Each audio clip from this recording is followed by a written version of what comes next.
ये जो भारतीय जनता पार्टी की जितनी डबल इंजन की सरकारें हैं पूरे देश के अंदर, कहीं डबल इंजन की सरकारें उठा लो, आम आदमी पार्टी की सरकार के काम और उस कामों की स्पीड बाकी सारी सरकारों से दुगनी तिगुनी ज्यादा है। आज प्रधानमंत्री जी 38 मिनट बोले और 38 मिनट में से लगभग 29 मिनट वो दिल्ली के लोगों को, दिल्ली की चुनी हुई सरकार को गालियां देके गए हैं। चुन चुन के गालियां दे रहे थे, मैं देख रहा था, बहुत बुरा लग रहा था मेरे को। प्रधानमंत्री जी से इस तरह के, प्रधानमंत्री जी से लोग उम्मीद करते हैं एक विजन देंगे देश के लिए, एक विजन देंगे दिल्ली के लिए, एक बड़ा काम देंगे, लेकिन वो बस केवल गाली। मैं उन गालियों में नहीं जाना चाहता। मैं प्रधानमंत्री जी से निवेदन करना चाहता हूं, उनको याद दिलाना चाहता हूं, 2020 का मैं संकल्प पत्र लाया था, वो रह गया अंदर शायद। उनका पिछला संकल्प पत्र, मोदी जी ने जो प्रॉमिस किए थे 2020 में, मोदी जी ने जो प्रॉमिस किए थे, मेरे दिल्ली देहात के भाई आज भी उन प्रॉमिसेस की वेट कर रहे हैं कि कब प्रॉमिस पूरे होंगे।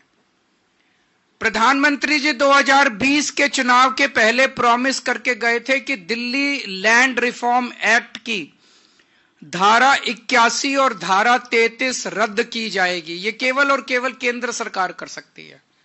दिल्ली असेंबली ने इस बारे में प्रस्ताव पास करके कई साल पहले, एक बार नहीं दो बार पहले, कांग्रेस के सरकार ने प्रस्ताव पास करके केंद्र को भेजा, भाई इसको खत्म करो। फिर दिल्ली में आम आदमी पार्टी की सरकार ने प्रस्ताव पास करके कई साल पहले केंद्र को भेजा। और भारतीय जनता पार्टी ने 2020 में, प्रधानमंत्री जी ने खुद इसका वादा किया था कि धारा 81 और धारा 33 खत्म कर देंगे। इसमें अनगिनत केस कर रखे हैं, छोटे छोटे किसानों के ऊपर दिल्ली देहात में केस कर रखे हैं। वो कचहरी के रोज 10 चक्कर काट काट के परेशान हो गए हैं। इनके सारे मुकदमे वापस लिए जाने चाहिए और धारा 81 और धारा 33 वापस ली जानी चाहिए। मैं प्रधानमंत्री जी को कहना चाहता हूं, अगली बार जब भाषण देने आए दिल्ली में, तो दिल्ली देहात के लोग इस बात का इंतजार कर रहे हैं कि इस पे भी थोड़ा सा बोल के जाएं कि भाई उन्होंने अभी तक क्यों नहीं किया और अब कितने दिन में कर देंगे। 20 सूत्री कार्यक्रम में और धारा 74(4) के तहत दिल्ली के कई किसानों को दिल्ली देहात के अंदर जमीनें दी गई थी। उन जमीनों का मालिकाना हक आज तक नहीं दिया गया। दिल्ली देहात के लोग मांग कर रहे हैं कि हमें मालिकाना हक दिया जाना चाहिए। इसका भी प्रधानमंत्री जी ने 2020 में उन्होंने ऐलान किया था कि वो मालिकाना हक इनको दिलाया जाएगा। जितने किसानों की जमीनें एक्वायर की जाती हैं उनको कानूनन ऑल्टरनेट प्लॉट्स दिए जाने होते हैं। अभी तक पिछले इतने 50 सालों में किसी को ऑल्टरनेट प्लॉट्स डीडीए ने नहीं दिए। उनको ऑल्टरनेट प्लॉट्स देने का भी प्रधानमंत्री जी ने 2020 में वादा किया था।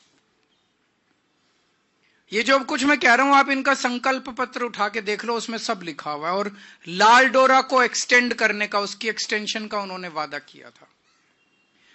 2041 का दिल्ली का मास्टर प्लान आज भी इंतजार कर रहा है, जिसकी वजह से दिल्ली का विकास पूरी तरह से रुक गया है। उसको नोटिफाई क्यों नहीं किया जा रहा? केंद्र सरकार उसका नोटिफिकेशन क्यों नहीं कर रही? दिल्ली मास्टर प्लान 2041 अभी तक क्यों नहीं नोटिफाई किया गया, जिसकी वजह से पूरी दिल्ली का विकास रुक गया है। तो मैं प्रधानमंत्री जी से कहना चाहता हूं कि हमको गाली दे लो। 38 मिनट में से 29 मिनट आपने गाली दी, अगली बार 25 मिनट दे लेना, बाकी 4 मिनट में ये मुद्दों पे बता देना कि इन मुद्दों पे आपको क्या कहना है। लैंड पूलिंग पॉलिसी 2018 में इसकी नोटिफिकेशन हुई थी, अभी तक इसको लागू नहीं किया। अगर ये लैंड पूलिंग पॉलिसी लागू हो जाती तो द्वारका जैसी कई सारी छोटी छोटी सब सिटी पूरे दिल्ली के अंदर बन जाती और लोग कच्ची कॉलोनियों से जो परेशान हो रहे हैं, कच्ची कॉलोनियां दिल्ली के अंदर बननी बंद हो जाती। लेकिन लैंड पूलिंग पॉलिसी इन्होंने अभी तक इंप्लीमेंट नहीं की। पता नहीं क्या कर रही है केंद्र सरकार। दिल्ली के साथ इस तरह का रवैया क्यों है केंद्र सरकार का? उनकी हिम्मत कैसे हो जाती है हर 5 साल में आके वोट मांगने की? केवल और केवल गालियों के बस पे वो वोट मांगना चाहते हैं। केवल गालियां दे देके केजरीवाल को गालियां देंगे, केजरीवाल को गालियां देंगे, वोट दो, केजरीवाल को गालियां देंगे, वोट दो। काम बताओ, आपने काम क्या किया? जो आपने वादे किए थे, जो आपके, मैंने कहा दिल्ली आधा राज्य है, आधी हमारी सरकार है, आधी उनकी सरकार है। ये सारे काम आपको करने थे, आपने काम क्यों नहीं किए? आज अगर आप काम करके आते, ये सारे काम कर देते, धारा 81 खत्म कर देते, 33 खत्म कर देते, उनको मालिकाना हक देते थे, पुराने मुकदमे, पूरा दिल्ली देहात आपको वोट दे देता। आज सारे दिल्ली देहात के लोग बदला लेने के लिए बैठे हैं भारतीय जनता पार्टी से। वो कह रहे हैं हमें विश्वास नहीं होता प्रधानमंत्री जी जो कह के जाते हैं, झूठ बोल के जाते हैं प्रधानमंत्री जी। हर चुनाव में आते हैं और हर चुनाव के अंदर झूठे वादे करके जाते हैं प्रधानमंत्री जी। अगली बार प्रधानमंत्री जी दिल्ली में आके भाषण दे, मैं उनसे दिल्ली देहात के हमारे लोगों की तरफ से ये सारे वादे पूरे करने के उनसे निवेदन करता हूं।